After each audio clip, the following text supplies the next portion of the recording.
Good morning and welcome once again to Trans India. Real people, real emotions. The logistics industry, and more specifically the road transport industry, has seen the emergence of some new players, riding high on the back of technology and also funding.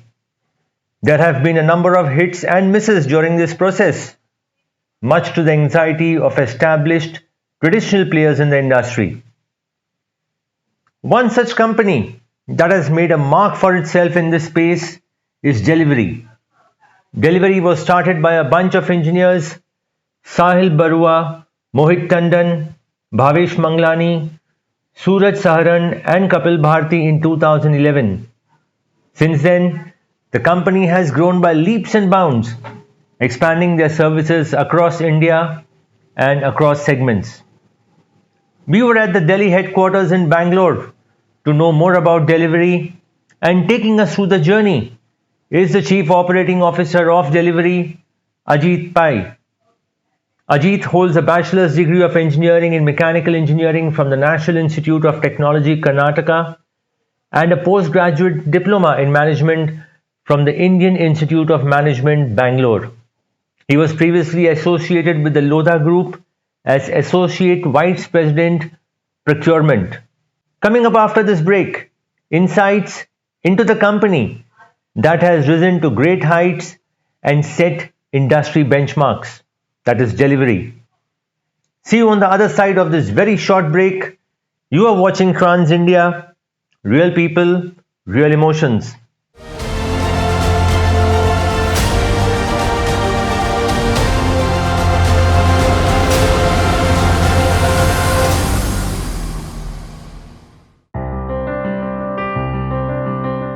Most schools think the responsibility begins from the moment the children enter the school and ends after they have left for home.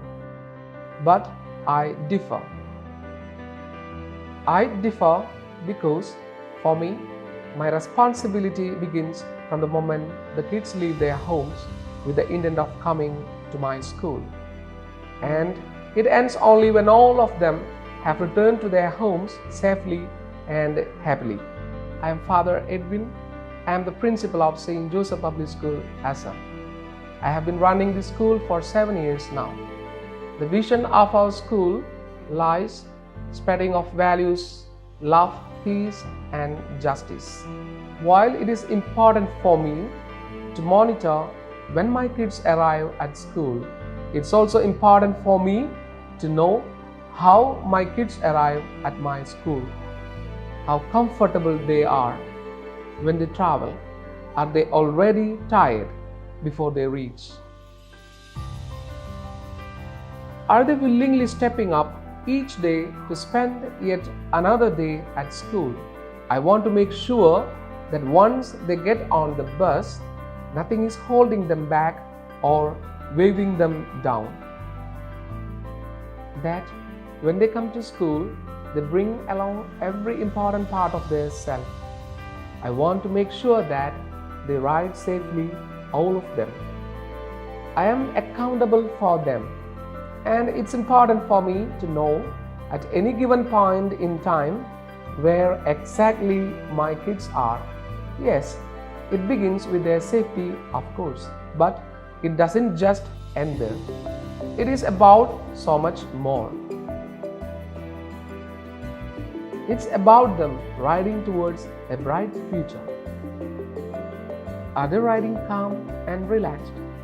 And nothing is making them anxious. I don't want them to spend just another day at school every day. I want them to live their life here, and it begins with them arriving in spirit.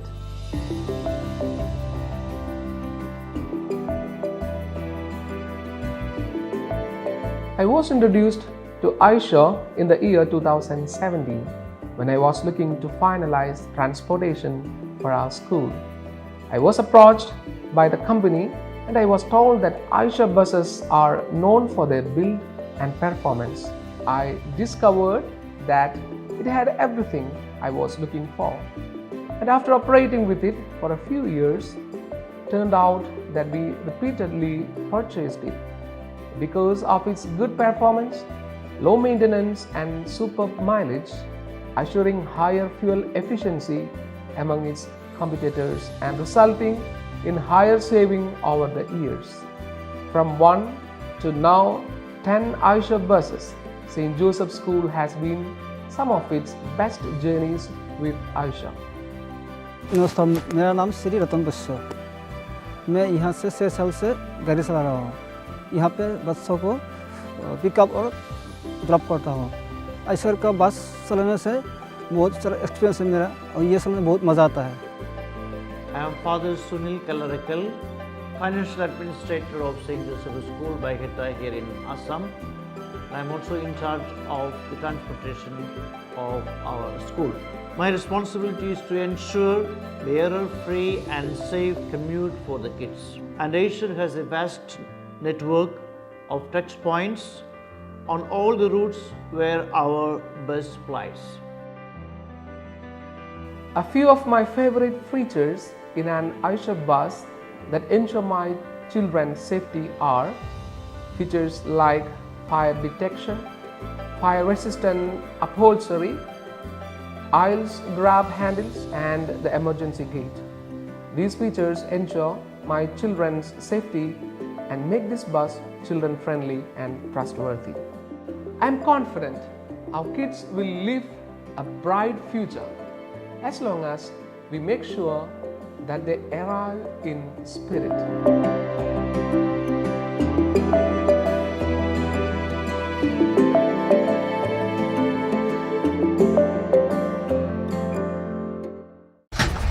क्या आप जानते हैं एक truck owner के लिए सबसे मुश्किल काम क्या होता है?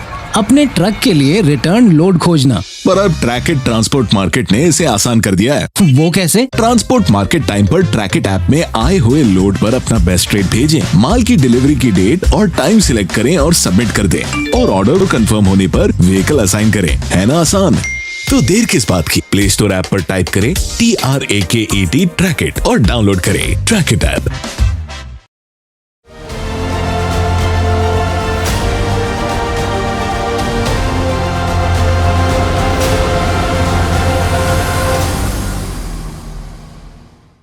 Welcome back to Trans India. Real people, real emotions. We will be talking today to the COO of Delhivery, Ajith Pai, and knowing more about the meteoric rise of delivery. So, Ajit, to start with, how did you enter the road transport industry and in which year was this? So, Delhivery was set up in 2011. I joined Delhivery about a year after it was set up in second half of 2012. As you might be aware, we were set up as a hyperlocal delivery startup. We did not have intercity operations at that time. By the time I joined, we were, I think, present in about 4 cities with small operations in each of these cities, primarily catering to e-commerce parcel delivery. And intercity was all done mostly by air. Okay.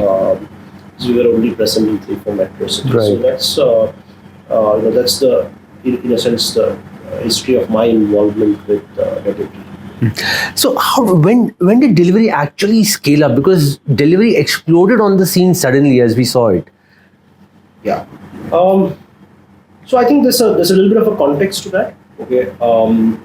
If you would recollect, 2011 to 2013 is when e-commerce as a sector slowly started sort of rising. Flipkart raised a big round of capital. A few other startups were born or started scaling. Right. Put it this way. And that's approximately the time at which delivery was sort of there trying to create a space for itself. Right. Mm-hmm. Very clearly, there seemed to be a need or a gap which delivery could cater to. Right. The reason why you probably did not hear of delivery then is that one, the overall market was very small. The second was that we were also very careful with how we really scaled up. So we had a few thoughts in terms of what is the difference that we would make, whether it is in terms of having our own technology, how we would create 100% visibility using that, etc. And we had certain thoughts about the operational model itself, right? But we did not scale up the moment we saw the opportunity. What we did was we built that operational model. In a few cities, we scaled up the model, right? And only as we started becoming more confident that this model would work, that the technology was actually able to give better visibility, more reliability to our clients, is when we went ahead and scaled the operation further, adding more cities, adding surface and air transportation between cities, etc. So in a sense, you could say that the real scale up started sometime in the second half of 2013 and went all the way till say maybe about 2015 or so. The first real scale up. Of course, there have been phases after that as well.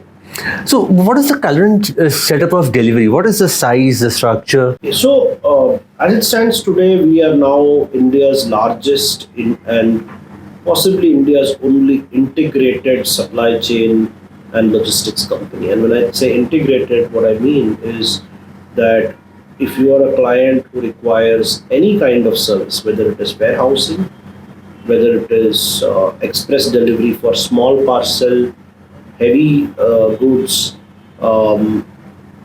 for business to business movements, cross border, full truckloads, we are the only company which provides all of these services to any business of any size. And as India's sort of largest integrated supply chain company, we did a revenue last year of I think close to 7,000 crores plus, and continue to grow significantly every year. So yeah, that's where we are. So Ajith, before you actually started scaling up, what were the challenges you faced, and what were the things that you were wary about it? Okay, these things we have to be cautious about before we can actually take the leap. So the challenges are no different from what in general logistics companies face. Two sets of challenges, I would say. One which is defined by our external environment, whether one calls it the road infrastructure, the regulatory challenges that logistics faces, and of course things have changed between where we were then today. We lived in a pre-GST world back then. Today we live in a post-GST world. Highways in India have improved significantly. So there are all of those challenges which were largely external / environment led. Specifically to logistics, also I think the other things that we did see, and in a sense, while I would call it a challenge, it was also an opportunity. Was the very limited usage of technology within the sector. The paucity of good talent within the sector. And in a sense, the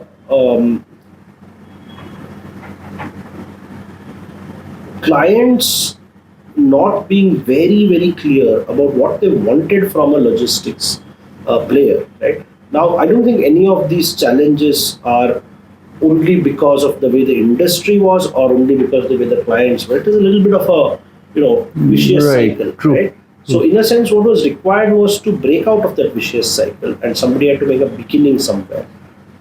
As a team which had no background in logistics, we looked at it very differently, which is that we saw that as an opportunity to employ technology, to aim for bringing reliability to the industry, and for doing it at a cost which was lower than what clients were incurring, right?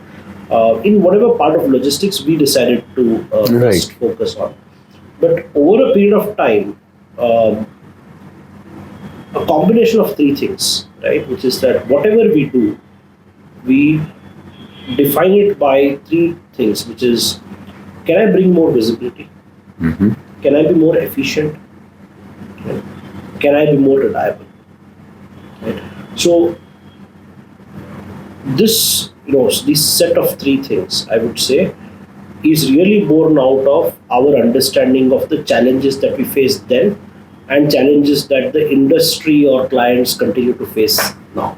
Right, but Ajit, one of the things that we have observed over the years is while the other logistics companies are able to provide solutions, it is the cost or the price point which is really the tipping point. In many cases, how is delivery matching up to that? Because you have a huge tech background, you have a large employee force, which again adds to the cost.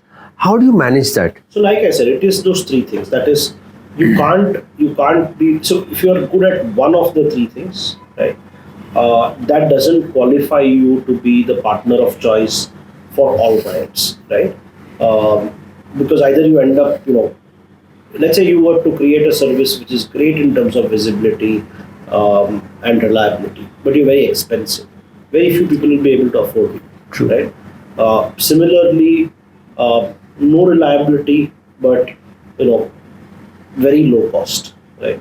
There's a small set of clients who will be able to afford it. That market is there, yes. That market is there, but again, it's not what clients want. Right? The challenge in the Indian market is that you have to be all three. Right? And that is where I come back to basically how did we get there, right? Our belief was that the reason why all three cannot be achieved together, or why there was a problem in achieving all three, was because two kinds of investments had not been done in India as much. One was the investment in the technology that drives operations, right? And the second was the quality of the infrastructure that the logistics companies would set up, right? As different from quality of infrastructure that the government was setting up, yes. Right? So automation, for example, within the hubs or the cross-dock facilities, the usage of tools that employees tools and hardware that employees could use. For example, something as simple as a handheld device, right? Just think about the amount of efficiency it brings in, because you don't have to sit at a table, type in something, go do something, come back. Right. You can just keep doing all of your transactions on the handheld. For multiple reasons, the thinking in this direction in terms of investing in these things had not happened. Right? True. So, in a sense, the direction that we took was, in simple words, basically invest in infrastructure, invest in technology. You will be able to, perform on all of these three parameters. The beauty of this industry, though, is that once you start performing on all these three parameters, it becomes a virtuous cycle. Because when you're the lowest cost, clients want to work more with you, which means your volume increases further. Scale gives you a further benefit in cost, right? So you start with the investment in technology and infrastructure, become the most reliable, build a large network, brings more volume to you, that lowers your cost further. So it becomes a continuous flywheel which keeps spinning. And the process has to keep going, going on. Ajith, in between, we also had a couple of startups who came into this space and for some reason they failed. Was that worrying for you, that what has happened to them may happen to us as well? Not really, for two reasons. One is, let me sort of also look at the other side of the equation. I think in various parts of it, logistics is a vast field. Absolutely. Right? I think many of the startups which came did their best to sort of come up with a value proposition which people wanted or which clients wanted. Right now, Sure, because some of them may have failed in execution, some of them may have failed because of timing. But I think all of them, the one thing that all of them did was that they contributed to the development of the industry. Absolutely, The no industry doubt. taking the next leap forward, right? And I think credit is due to all of them for that, for what they contributed. That shake-up was required actually. In a sense, yes, because I think everybody who came in, right, whether they succeeded or not, brought in a new idea, a new way of doing things, and all of us who have stayed on, right, have borrowed some ideas, from even from the people who no longer exist, right. So in that sense, I would say that in a sector as dynamic as this, and a market as dynamic as India, I think a few failures in any sector, right, should not be a cause for concern. In fact, it should be something which becomes a lesson to learn from and adapt. Actually, some of the good things that they achieved as well, in spite of the fact that overall there was a failure, right? True. So I think from our perspective, one of the things that we feel helped us along the way is that we were very, very conscious of what our economics were. What is it that we were building to, right? And when we priced our products in terms of our contracts with customers, we were very careful not to either overpromise or underdeliver. Wonderful. Right? And that is probably what sort of what laid the journey for us to get where we are. Right. But that doesn't mean that we were not looking around and understanding what was happening. We did, because it was very important to observe that, so that we do not stumble into Right. any kind of a pit that we are not able to see. So I think absolutely. Ajith, what's your current fleet strength? Hard to define, because we operate both as a transporter and as a marketplace for vehicles both. But as a company, how many trucks would you own? We own very few trucks. Okay. And that is part of our philosophy. We don't want to own too many trucks. We feel that there are lots of truck operators who are very good at operating trucks. They may not be very good at sourcing loads, at figuring out what to fill in the trucks, etc. But they're very good in terms of the operation of actually handling trucks, right? At this point in time, if I were to take basically everything from a Tata Ace all the way to the extremely large container trucks, or what we call as a tractor trailers, close to about 10,000 trucks operate on an everyday basis, practically for deliveries operation, like for practically fully for deliveries operation. Okay. Right? We ourselves own very little. We own probably about 300 to 500 trucks at any point in time. I don't know the exact. Right. But there's a reason why we own a very small number of trucks. It's not because we have just started owning trucks or we want to increase it. What we do is, typically, when we find that there are best practices that we can seed in the industry, we don't really want our transporters to take the risks associated with those innovations. Right? So we typically start by assuming that risk ourselves, which is why we buy some trucks. We operate them, learn more about it, create the right models, create the right operating structure, and then encourage our partners to actually do the scale up based on what we have learned. So that that experiment, in a sense, is what constitutes the 3 to 5% of the trucks that we own ourselves and operate ourselves. We will continue our interaction with Ajith after this very short break.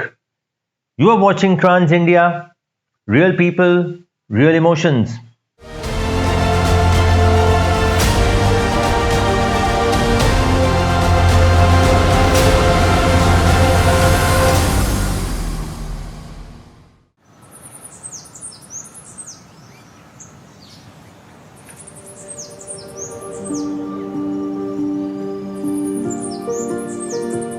Here in Telangana, it is very hard to grow only one crop.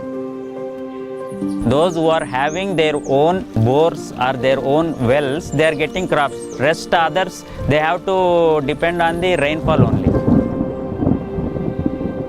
But now the water is sufficient for 3 crops. In fact, if farmers are ready to grow their 4th crop, then still the water is there.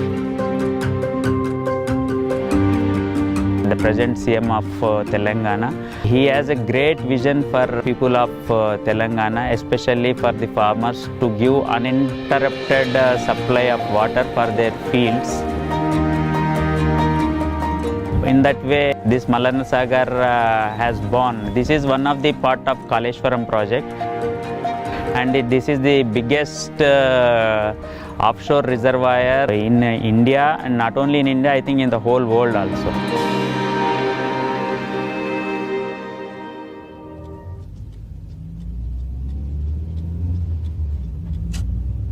My father name is Muttaya. They are all farmers initially. My father entered into this business 40 years back. We are all from a small village called Chinnagopati near to Khammam district. I joined in this business from 2004 onwards. Earlier we were doing most of the subcontracts, and when the present government, they have seen our ability and our speed in completion of the projects, they have given us the opportunity to do the Mid-Maner project, which is the heart of this Kaleshwaram project. It's a big dam which consisted of 25 gates, and the total capacity of that dam is 26 TMC. We feel that is a lifetime achievement also. That legacy will be there for the next 100 years or 200 years. This Malana Sagar is a big project. We are very proud that we are part of this project. We have done almost 15 to 20% of this project. This water coming from Godavari river near Kaleshwaram. It is almost 300 kilometers from here. From there only the main water comes to the Mid-Maner project. From there only the water distributes to so many reservoirs. So people say that as a heart of Kaleshwaram project. So this is one of the biggest offshore reservoir that is built in Telangana, and which it is in a record time, almost 1.5 to 2 years it has been finished. This irrigation project is connected for agriculture, is almost cultivating more than 2 lakh acres of agriculture, and apart from this, this is useful for drinking water to the Hyderabad city and many other places also. We are in this business of constructing reservoirs, dams and earth dams and all those things. Doing a project means you have to be on your toes all the time, 24 hours, 365 days. Challenges are there everywhere in all businesses. Like that, we have also so many challenges. And apart from this, machinery is also a big challenge. We have to get good machinery for the constructing this type of projects. We started buying Eicher trucks in that project only. Initially in 2015 we started with some 10 trucks, I think. From there it has been 10 like that. Now I think we have almost more than 300 plus trucks.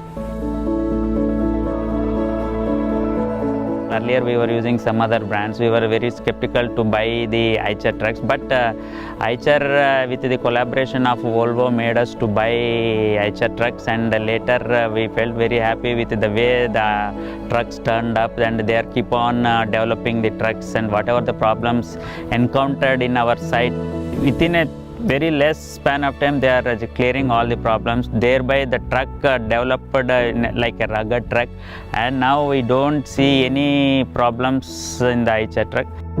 Uptime we almost have 90% plus uptime in the Eicher truck.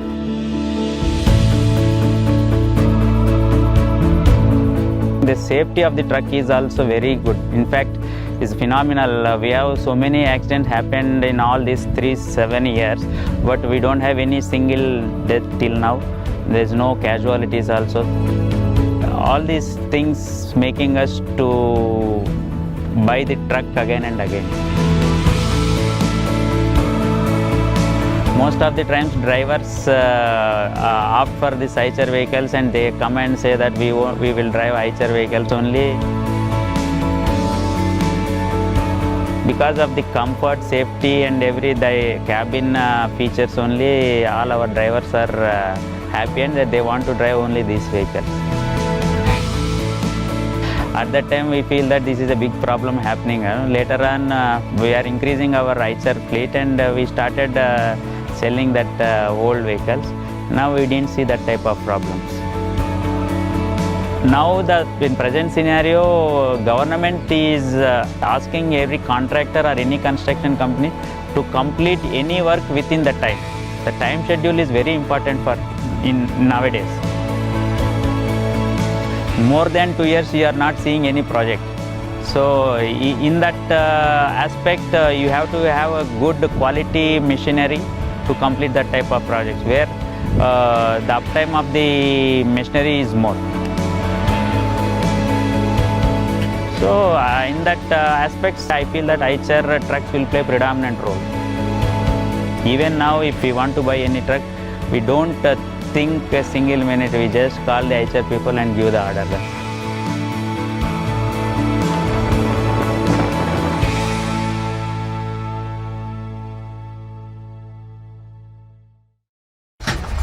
क्या आप जानते हैं एक truck owner के लिए सबसे मुश्किल काम क्या होता है?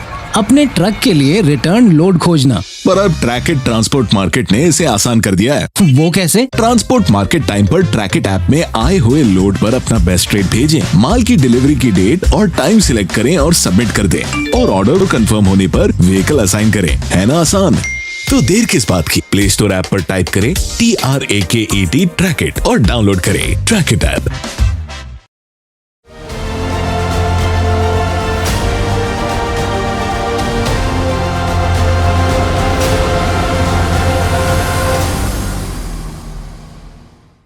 Welcome back to Trans India. Real people, real emotions. We are in conversation with the COO of Delhivery, Ajith Pai.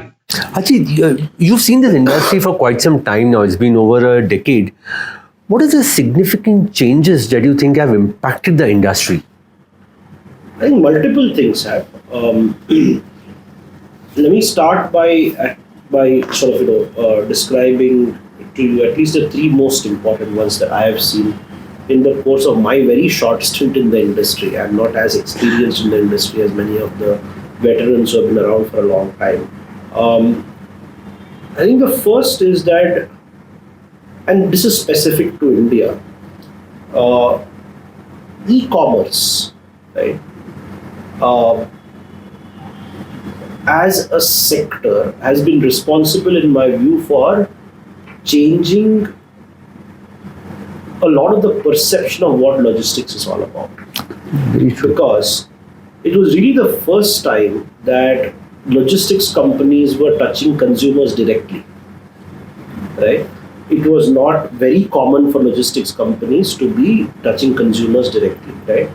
And in that sense, the mindset of what is meant by a promise to a customer, why should it be met, why should one be reliable, I think a lot of that is driven from the advent of the e-commerce industry in India.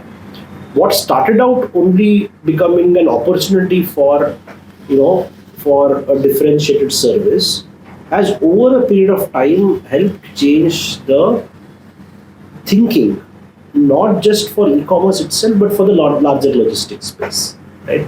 So that's certainly one very big change I would say has happened in the last decade. Another very big change that I would say, and I think we are still in the very early phases of that change, possibly a little underappreciated so far as logistics is concerned today, is GST. Right? I think when we look back at this industry 20 years down the line,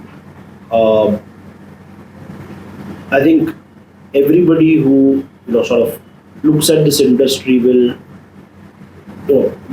rank GST as possibly the biggest thing that changed logistics, that changed supply chain, and in a sense, sort of changed the economy itself, right? Why? And I mean, there are all of the positives of the taxation side of GST, why GST is useful, etc. I'm not even getting into that. Right.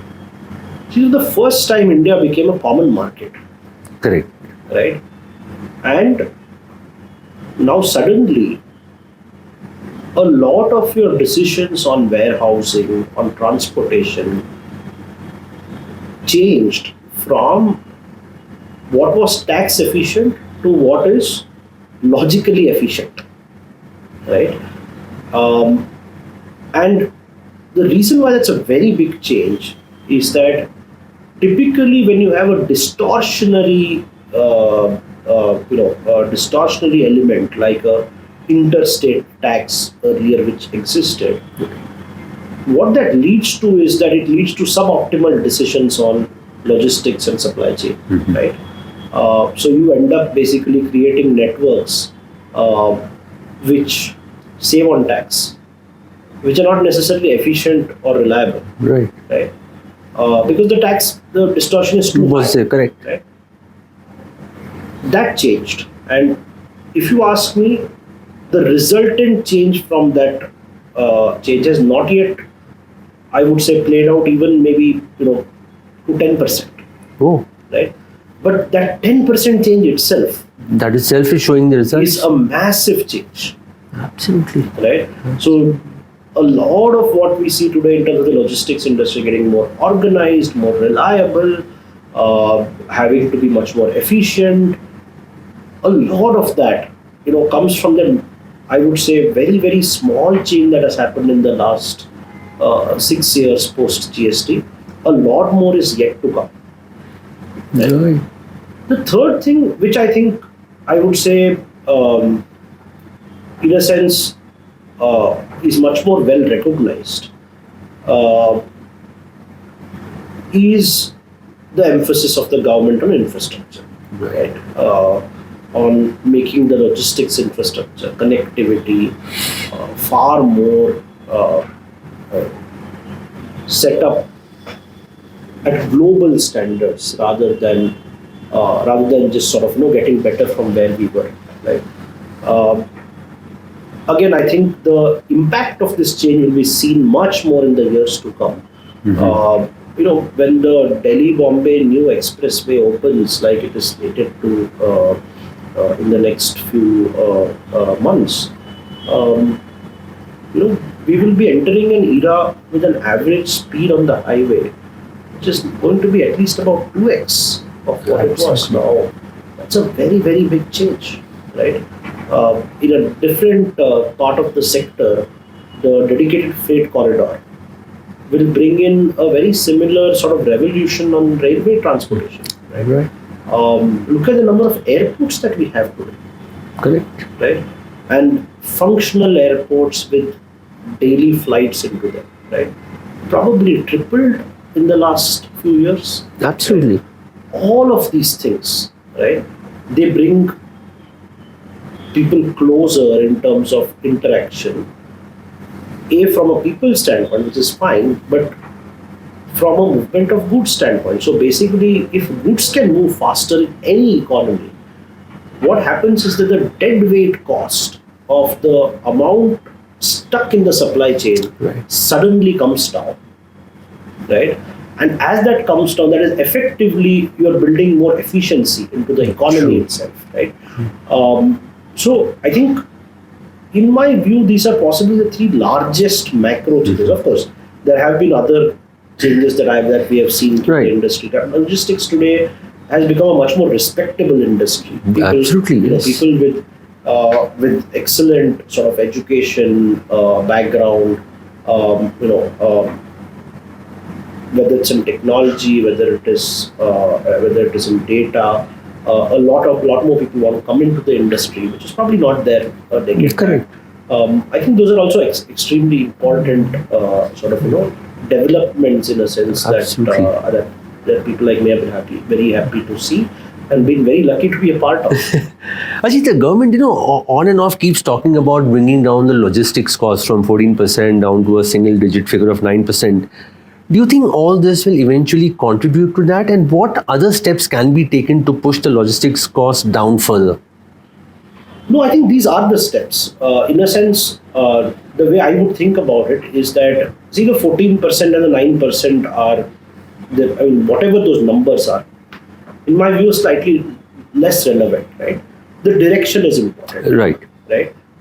If you look at all of the steps that I mentioned, right, all of them ultimately contribute to, to a reduction of cost on an implied basis, even if not directly. Like, for example, the cost of moving between Delhi and Bombay may still be, 7.5 rupees a kg, right? That's fine, right?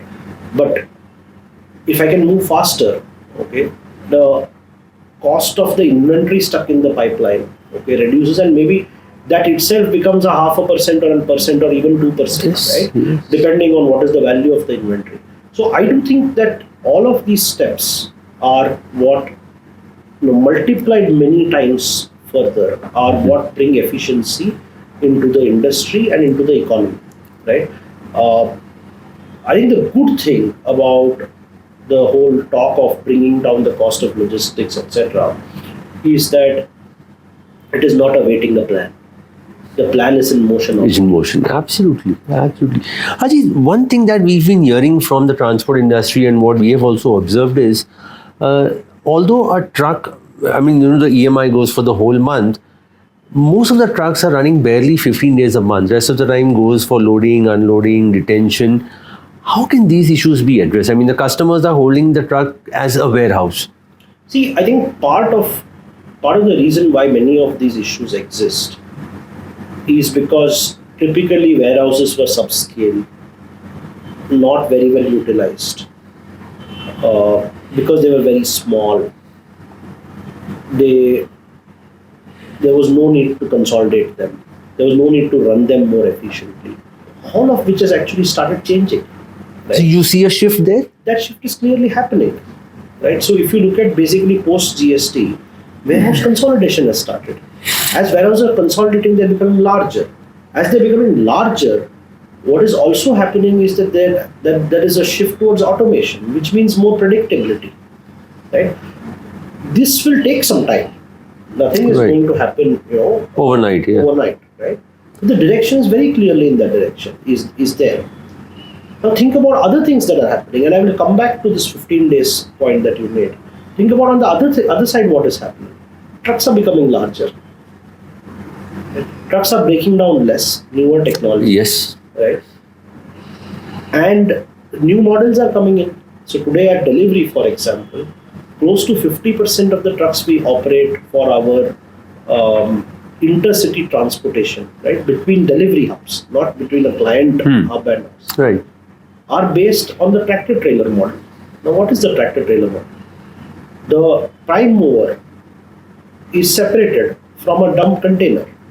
The container is filled, so the moment a truck comes in, it detaches the container, moves immediately, picks up another container and goes to another city. Right. Right? These trucks, the prime movers, actually operate almost 25,000 kilometers in a month. The average truck in India, which is the fixed rigid body truck, used to operate about 5,000-6,000 kilometers a month. So there is a 5x Yes. usage. Right? Now, of course, to be able to do that, you need trucks that are built to a point where they can actually operate 25,000 kilometers without significant breakdowns. In fact, that was my next question. You are one of the few companies who are using the Volvo trucks, which are supposed to perform the way they are performing, but the cost, of course, is huge. How are you managing that? This is, of course, one of the ways is by running 25,000 kilometers. To your question, it is exactly that. See, the cost per kilometer that you operate is what matters in the life of the truck, not the absolute cost of the truck. This is not a new example. If you think back maybe 15 years back, and it happens to be it's a coincidence possibly, that Volvo brought in buses into India. which used to cost probably 3x of what Yes. a normal bus would operate. Why did bus operators adapt to the buses? Because of two reasons. One is there was a comfort factor that they could provide to customers. The second was that you could actually run the buses with that reliability, right? And I don't think it's a question of just Volvo. Volvo obviously has been at the forefront of this. They tied up with us to bring this model to Right. India. But I'm sure all of the other OEMs are also working on this Correct. to bring out models. And the point though is that this kind of an operation can be run in India and can be run profitably at a cost that makes sense. In fact, decoupling of the trailer part was a very rare one-off scene until I think you got into the scene majorly. Yes. Not many people even knew about it, forget about doing it. Yes, two reasons. One is I think you're right. That nobody had looked at it very seriously till we did, but also we had a very helpful government. The government also facilitated the separate registration of tractors and trailers, something which was always a grey area in terms of Correct. the law. Correct. But over the last, I think, 3 or 4 years, that changed completely.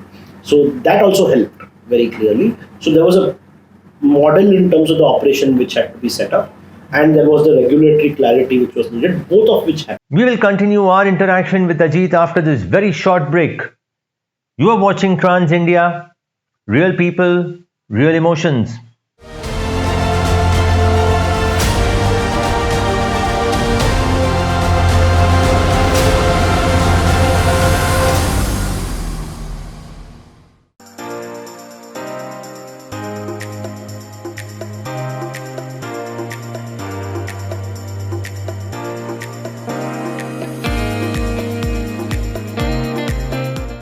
मेरा नाम सैयद सईद अहमद है। मैं NAS career का proprietor हूँ। तो Eicher pro 3015 बढ़िया है हमारे लिए। इसमें तो E494 160 हार्स पावर का इंजन है और ये इंजन बहुत पिकअप वाला इंजन है। उसके साथ में 7 स्पीड का गियरबॉक्स लगा हुआ है। इसमें अपना फास्ट मूविंग में समझो 80 का स्पीड समझो, गाड़ी टाइम से जाएगा फिर तुरंत वापस टाइम से आएगा। और जो 7 स्पीड जो गियरबॉक्स है ना, इसकी वजह से एवरेज मिलेगा। एज एंड टुडे 6 किलोमीटर का मेरे पास में एवरेज है, वो भी फास्ट में। गाड़ी थोड़ा आराम से आएगा तो और थोड़ा 1-आधा किलोमीटर बढ़ेगा। इस गाड़ी में कंफर्टेबली 6 ट्रिप भी हो जा रहा है। तो ये 6 ट्रिप हो जाने से एक ट्रिप का हमारे को 20-25 हज़ार रुपये पर मंथ हमारे को एक्स्ट्रा बच रहा है इस गाड़ी में। और इसका कास्ट ऑफ मेंटेनेंस भी हमारे लिए रिजनेबल, बहुत फ़ायदेमंद है गाड़ी है। 1 लाख किलोमीटर चला है, अभी टायर मेरा गाड़ी में 40% बाकी है। बहुत अच्छा हम लोग को सर्विस भी मिल रहा है, कंपनी से भी अच्छा हमको रिस्पांस है और डीलर से भी आईशर का रिस्पांस है। इसमें एम बूस्टर प्लस भी लगा हुआ है। ये एम बूस्टर जो लगा हुआ है ना, इसकी वजह से भी माइलेज में हमारे को बढ़ोतरी रहेगी। इसमें जो क्रूज़ कंट्रोल है ना, वो आके स्पीड में लगा दिया तो ड्राइवर अपने आप को बहुत कंफर्टेबल समझता है। अभी जो इसमें आईशर लाइफ लगा हुआ है, हम जब हमारा मन चाहता तो हम देखते रहेंगे कि गाड़ी कहाँ है, कैसे चल रहा है, किधर चल रहा है, माइलेज क्या है, डीजल कितना है, गाड़ी की कितनी स्पीड है, हर चीज़ का इसमें अपने को मालूम पड़ता है। इसमें इस गाड़ी को लेने के बाद मैं बहुत खुश हूँ, मेरे परिवार खुश है। जो भी मेरे साथ में मेरे से पूछ रहा है ना, तो मैं उसको बोलता हूँ कि ये गाड़ी लो। गाड़ी चलाने में भी, माइलेज वाइज में भी, खर्च में भी बचत रहा है। और गाड़ी इन केस हम 3-4 साल के बाद सेल करेंगे, इसका रीसेल मार्केट भी अच्छा मिलेगा, अच्छे रेट में बिकेगा ये गाड़ी। अभी हमारे लिए ये बहुत बढ़िया गाड़ी है, ये गाड़ियों का बादशाह है अभी।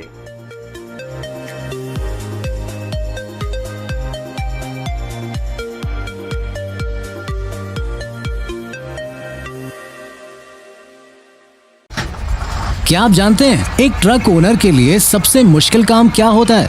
अपने ट्रक के लिए रिटर्न लोड खोजना। पर अब ट्रैकेट ट्रांसपोर्ट मार्केट ने इसे आसान कर दिया है।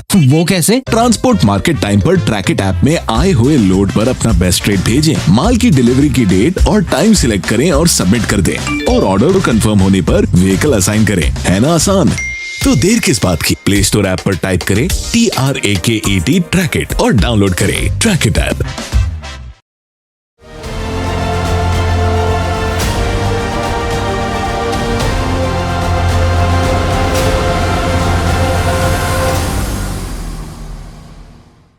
Welcome back to Trans India.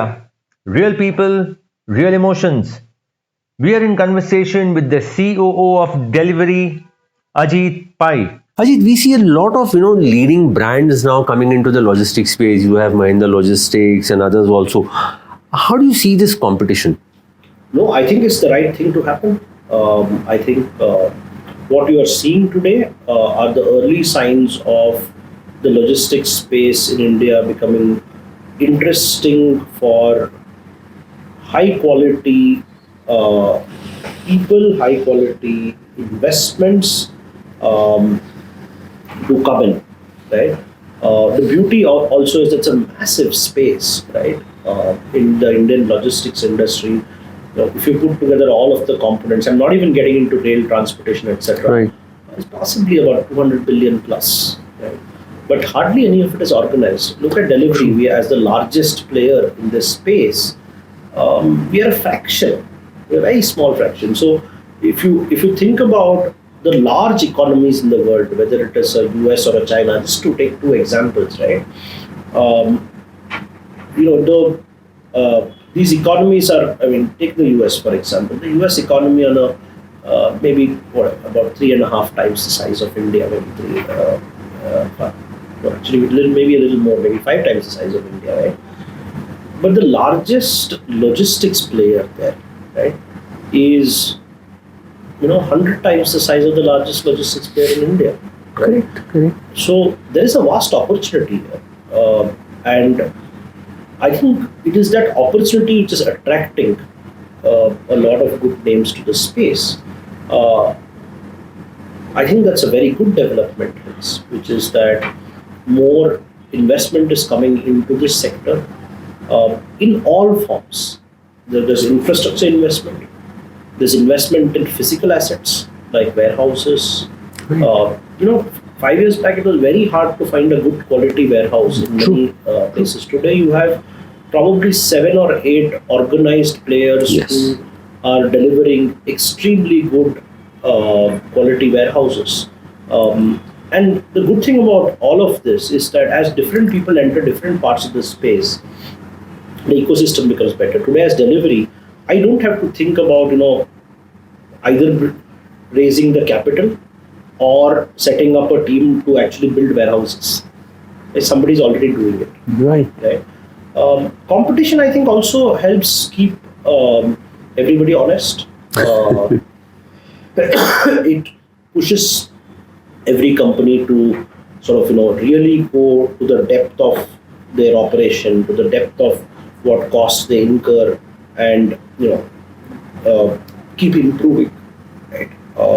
So I think it's a very, very welcome development that that really big names like you mentioned are making not just an entry but a very, very serious sort of a very serious play into the sector.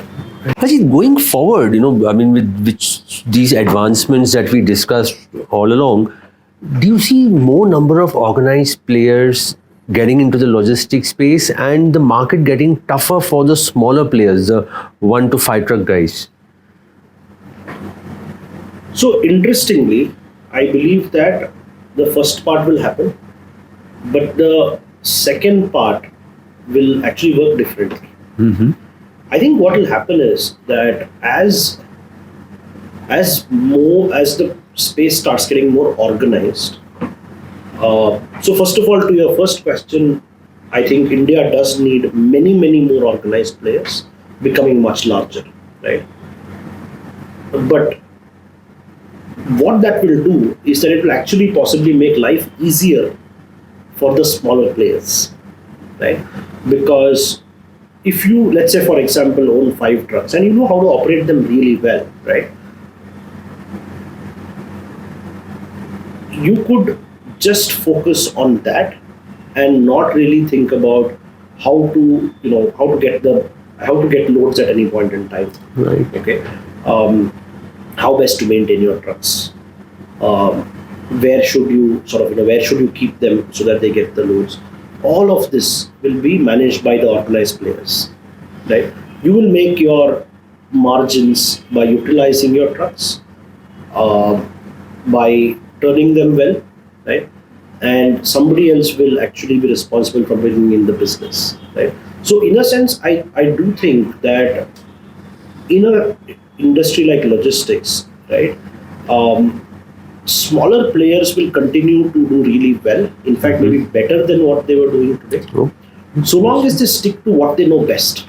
Right. Similarly, larger players, the ones who really ramp up and scale, will be the ones who can actually effectively utilize the ecosystem rather than build something new all the time. Right? So it will be a symbiotic relationship, where either sets of players will focus on what they are best at doing, and the combination is what will work best for the economy. Oh, wonderful. Once again, with everything looking very bright, be it the highways, be it the trucks, everything else, there's a shortage of drivers, which the gap is growing. How do we address that? And is delivery doing something there? Yes, it's a very interesting point that you make.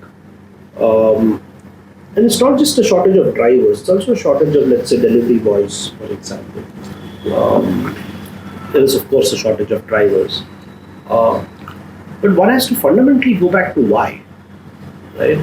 I think the reality is that these were professions that paid a pittance for the amount of work that they entailed. Social security benefits were not really there. The choice of how to work, when to work, you're out on the road pretty much 20 days in a month, etc. So that complete package of what makes sense for an employee doing that job had things which were missing. Are we doing something to address that? Absolutely, in our own small way. Many of our vendors are also doing that. Okay. But what are we doing effectively? Every delivery hub today, right? Every single delivery hub has a completely well-furnished driver restroom, completely air-conditioned, with proper rosters. Which means that when a driver has driven a certain journey, depending on number of hours, number of kilometers, there is a restriction on them driving further till they actually get a certain amount of rest.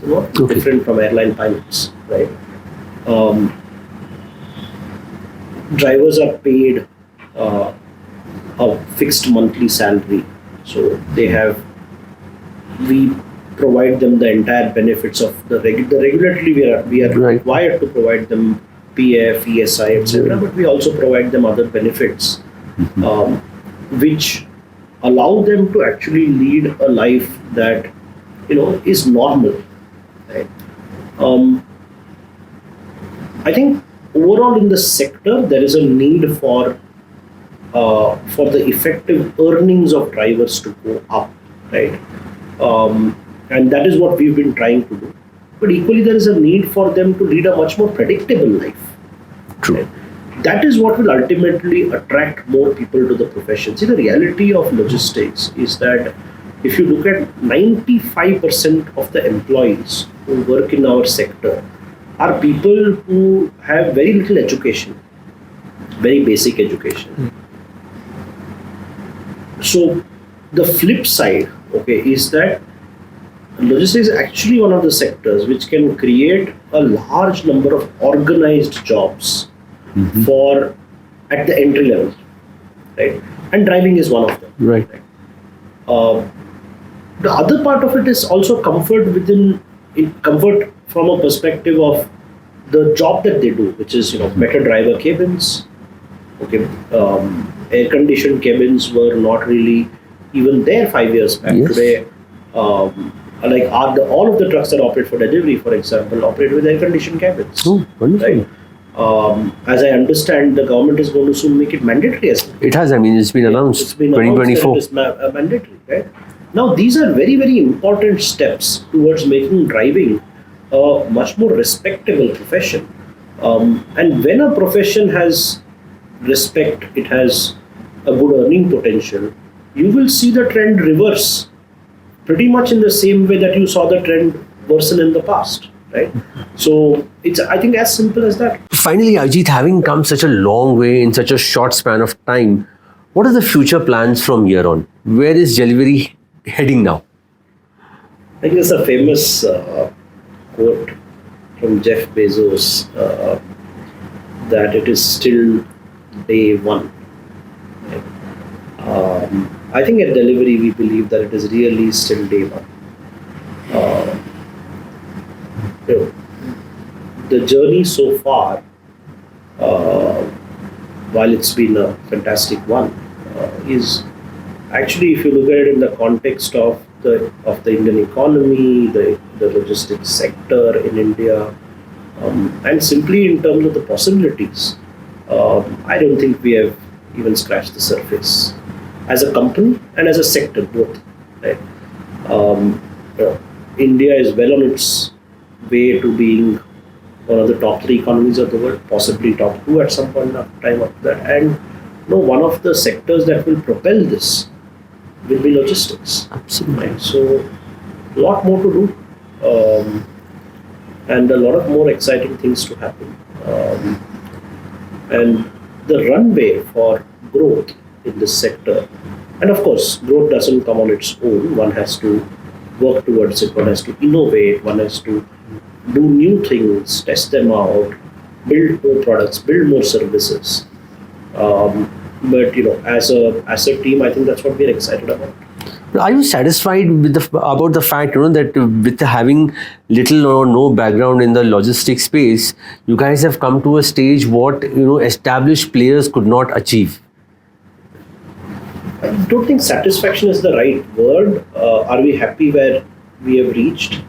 I would certainly say yes. I think in whatever little way we have contributed to, in terms of the logistics sector itself, and gotten to where we are, we're very happy about where we are in that sense.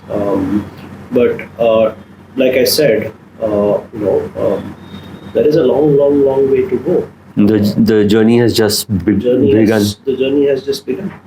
That was our interaction with Ajith Pai, the Chief Operating Officer at Delhivery. We will be back again next week with another very interesting episode. You are watching Trans India, real people, real emotions.